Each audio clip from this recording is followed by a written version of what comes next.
মামলার রায় না হওয়া পর্যন্ত আমরা আশা রাখি সকল গণমাধ্যম কর্মীরা গুরুত্ব সহকারে আপনারা আমাদের পাশে থাকবেন। সংগ্রামী সুধী, আমি এ পর্যায়ে বক্তব্য রাখার জন্য অনুরোধ করবো। আমরা মানববন্ধন এখনই শেষ করবো। এ পর্যায়ে আমরা বক্তব্য রাখার জন্য অনুরোধ করবো আমাদের মরহুম সুরুজ মিয়া ভাইয়ের কনিষ্ঠ সন্তান এবং যুবলীগ নেতা মুন্না আহমেদ কাকাকে। বক্তব্য রাখবেন সুরুজ মিয়া পরিবারের অন্যতম সন্তান আমাদের সুরুজ মিয়া মাজর ভাইয়ের কনিষ্ঠ সন্তান জনাব মুন্না আহমেদ কাকাকে। ফাঁসি ফাঁসি ফাঁসি চাই, হিরো খালুর ফাঁসি চাই, হিরো খালুর কালো হাত এখানে দাও, ঘুরিয়ে দাও।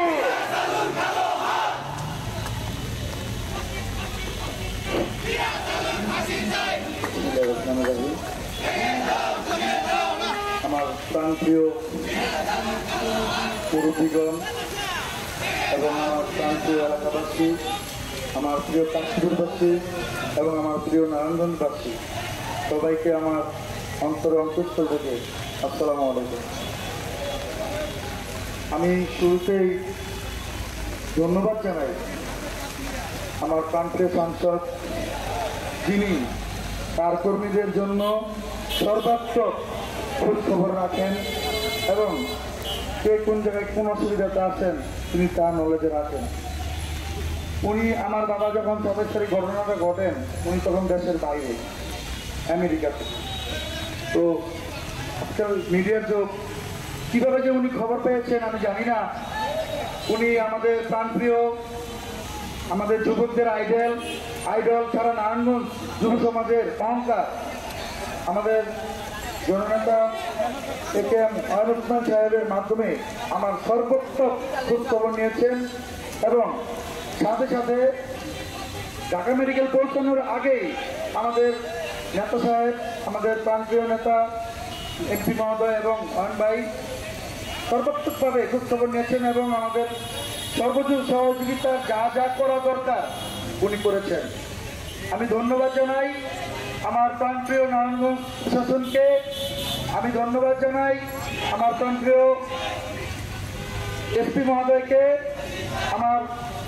আরো ধন্যবাদ জানাই আমার র্যাব 11কে, আমি ধন্যবাদ জানাই আমার সাংবাদিকদেরকে। আমার সাংবাদিক ভাইয়েরা যেভাবে আমার উপকারগুলো করেছে এই ঋণ আমি কোনোদিন শোধ করতে পারবো না। আজকে আমার বাবা থাকতে না, কিন্তু এই অস্বাভাবিক মৃত্যু কারো না হয় আমার কথা বলার মতো ভাষা নাই। তারপরেও আমি না বলে পারছি না, কারণ আমার পরিবারে আরো আমরা 4 ভাই, 4 ভাইয়ের ভিতর থেকে আমার বাবা তো চলেই গেছে না, ওরা আমার বাবাকে সহজভাবে হত্যা করলো।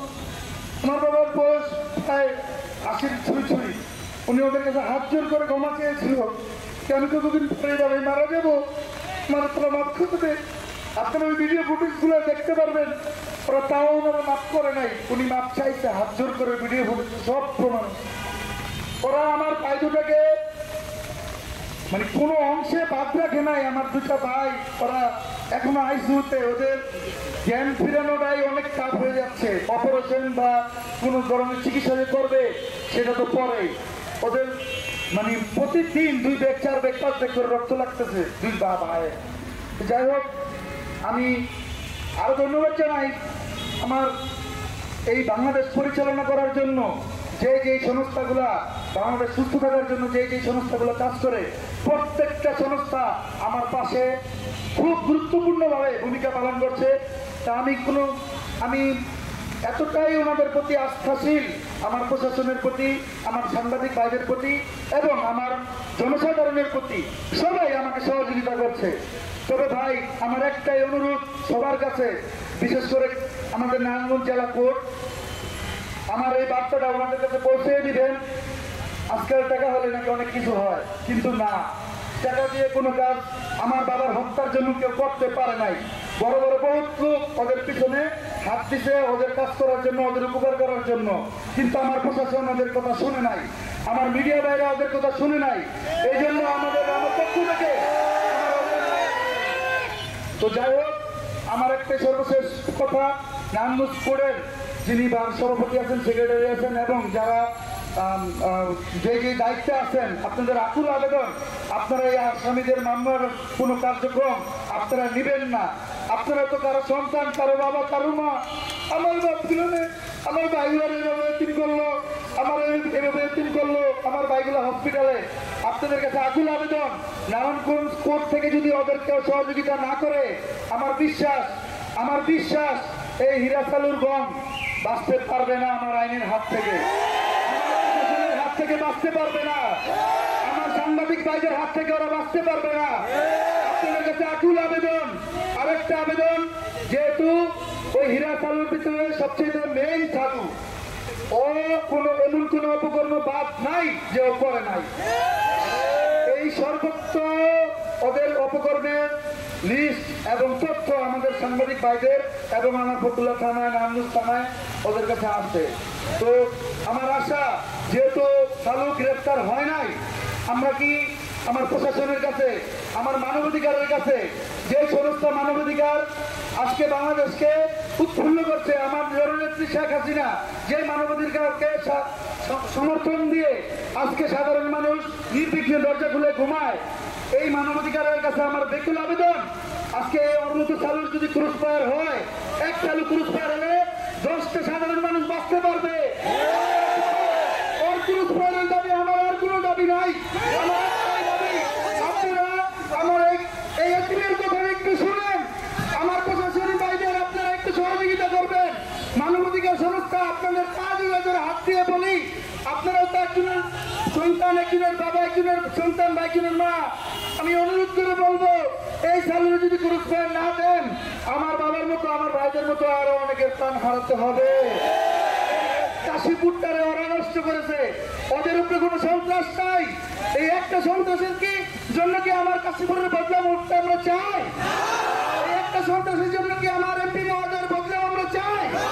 এই একটা সন্ত্রাসের জন্য কি আমার সাংবাদিক ভাইদের উপরে আঙুল তুলে সিসি ফুটেজ দেখে যারা ঘটনার সাথে সরাসরি সম্পৃক্ত এবং আপনারা যাদেরকে এজাহার নামে আসামি করেছেন তাদেরকে আমরা ধরছি।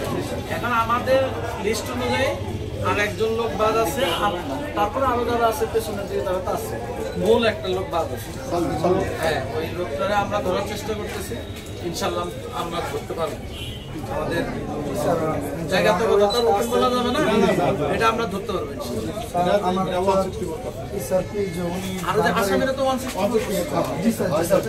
স্যার আপনাদের জন্য আমরা সবাই খুশি এবং আমার এলাকাবাসী সবাই খুশি স্যার। আপনাদের মানে অ্যারেস্ট করার প্রথম দিনই অ্যারেস্ট হয়েছে স্যার, আমরা কোনো কিছুতেই অখুশি না। কিন্তু স্যার একটা কথা হচ্ছে কি, ও অ্যারেস্ট হওয়ার পর আপনারা তো অনেক কষ্টের সহিত অ্যারেস্ট করেন, তারপরে ও জামিনে স্যার বের হয়ে যায়, বের হয়ে আবার একটা ক্ষতি করে স্যার।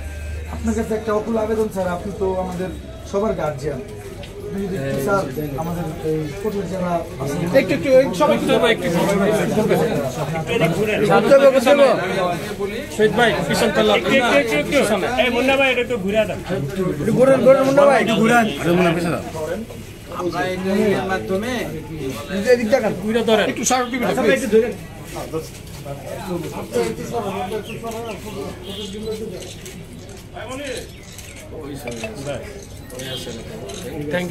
থ্যাংক ইউ শুনলাম বলে আমরা এই বিষয়ে আমরা কথা যাতে মানে আমাদের আদালতে যারা জুডিশিয়ারি যারা আছেন, বিচারক মন্ডলী যারা আছেন, বিজ্ঞ বিচারক যারা আছেন, তাদের সাথেও কথা বলবো যে এটা একটু সেন্সিটিভ মার্ডার, যেতে এটা 164 হয়েছে। সুতরাং আমার ধারণা এখানে জামিন পাওয়া এত সোজা হবে না, কারণ আসামিরা তো 164 করেছে, না 164-এর মধ্যে কারা কারা জড়িত ছিল তাদের তো নাম উল্লেখ করছে।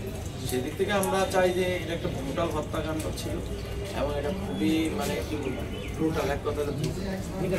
হ্যাঁ, এইটার একটা মানে পানিশমেন্টটা যাতে একদম সর্বোচ্চ লেভেলের হয়, তার জন্য আমাদের তরফ থেকে যা যা করণীয়, যেভাবে মামলাটা গুছায় সুন্দর করে মানে বিজ্ঞ আদালত আমরা উপস্থাপন করতে পারি, সেই কাজটা আমরা করব, যাতে ম্যাক্সিমামের সর্বোচ্চ শাস্তিটা নিশ্চিত।